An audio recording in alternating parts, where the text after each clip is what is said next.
Man, compost tea is so easy. You only need a few parts and pieces. Fish hydroslate, seaweed, silica. I got a couple different brands here. I use this product as well sometimes. And you know, pretty much any earthworm castings will do. We use the wiggle worm because it's what's available. It's really easy to do. I just open up my wiggle worm bag. I get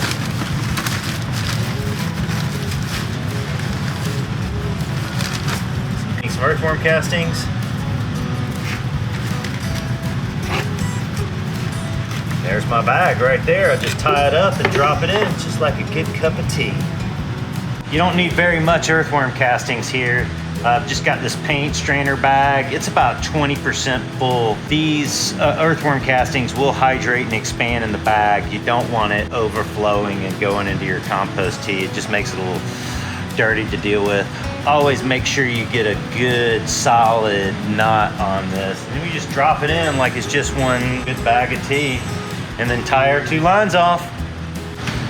I'm gonna put 300 mils of my favorite fish emulsion in here.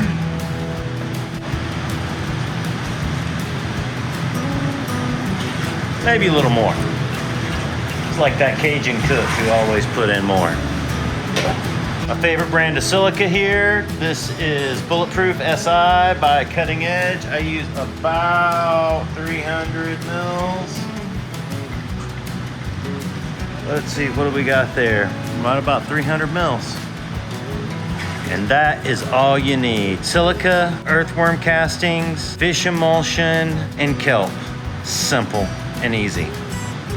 Hubble bubble, we got the compost tea bubbling. Now one thing you gotta have in the compost tea to make it actual compost tea is an aerator of some sort. We use these big ones.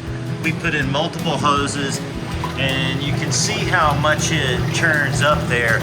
Now, you don't want it to be too much more vibration than this, right? Much more than this, and man, it definitely changes the brew time and technique. So this is about the type of bubble you need. And we just put this in today. I would bet later on this afternoon it's gonna be good for fungal use, and tomorrow it'll be good for bacteria use. So we're gonna probably water all of our plants in tomorrow with it.